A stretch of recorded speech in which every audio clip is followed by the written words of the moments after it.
Bom dia, como vai? Tudo bem? Tudo ótimo. Houve ilegalidade na divulgação dos grampos autorizados pelo juiz Sérgio Moro envolvendo o ex-presidente Luiz Inácio Não, Lula da Silva?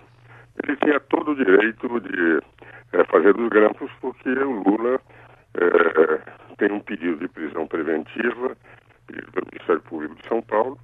De outro lado, é suspeito de corrupção, com 178 vezes citado na delação do senador Delcídio, e de muitos outros envolvidos na Operação Lava Jato. Então o juiz tem o direito de gravar. O fato de ter sido feito posteriormente a gravação, a determinação dele de se encerrar, não é problema dele, foi problema da Telefônica, porque ele comunicou à Polícia Federal, pelo menos o que diz nos jornais, comunicou à Telefônica, só tomou a medida posteriormente.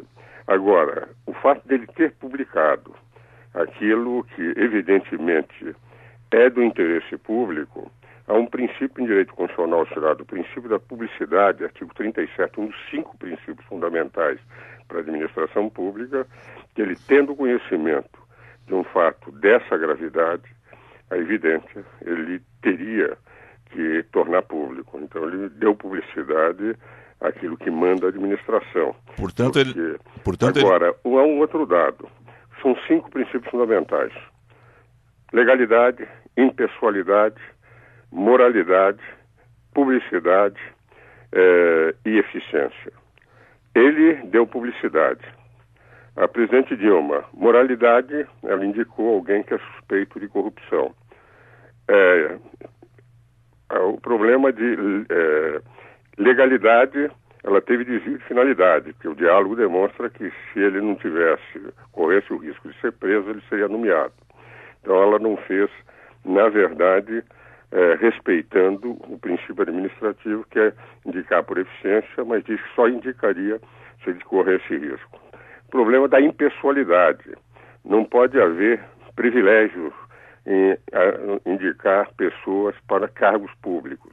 E ela indicou que ele podia fazer tudo o que ele vai fazer como ministro, como ele poderia fazer como ex-presidente, até porque ela teve um governo que vai mal desde 1º de janeiro de 2015, e ele já poderia muito mais tempo estar fazendo o que ela pretende que ele venha fazer agora. Então não foi para o interesse público, foi para o interesse de proteger um amigo. E por fim o problema, evidentemente, da eficiência, que foi atingido no momento em que não foi para a eficiência, que ele poderia ter adotado esse processo de auxiliar há muito tempo, mas exclusivamente para auxiliar.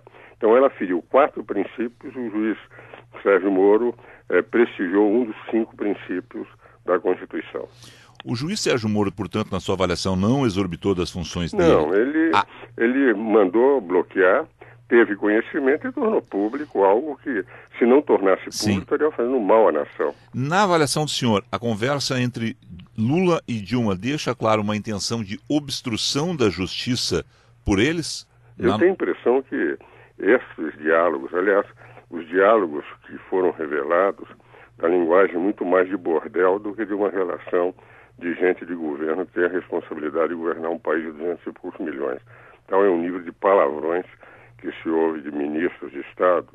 A linguagem típica de bordel não é linguagem de gente que tem a responsabilidade de administrar o Brasil. Mas o que eu entendo é que, evidentemente, isso fragilizou demasiadamente o governo da presidente Dilma, porque a essa altura, com todos esses elementos de ferir princípios constitucionais, evidentemente fortaleceu esse pedido do impeachment contra ela. Não é? Só para fechar, o presidente Lula tomará posse como ministro às 10 horas da manhã. O termo de posse, da forma como estava ontem, sem assinatura de Dilma Rousseff, tinha legalidade? Essa é uma questão que o PT está se agarrando. O termo de posse ele só vale, quer dizer, só sai da competência do juiz Sérgio Moro para a competência do Supremo Tribunal Federal no momento em que ele assina. Apenas há uma intenção de nomeá-lo. Mas enquanto ele não tomar posse, ele não é ministro. Enquanto ele não é ministro, a competência continua sendo do juiz Sérgio Moro.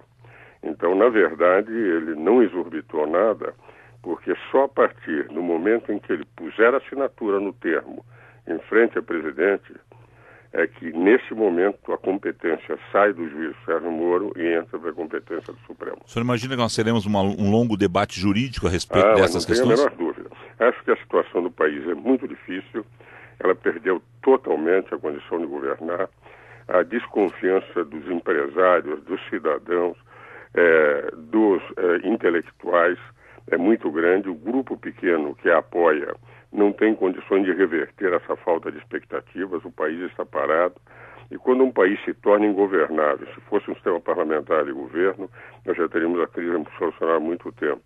Evidentemente, é só esse apego ao poder que está levando a esta crise interminável que a presidente Dilma levou o país desde 1º de janeiro de 2015 para cá. Professor Ives Gandra Martins, obrigado ao senhor. Eu sei que o senhor tem um compromisso. Tudo de bom.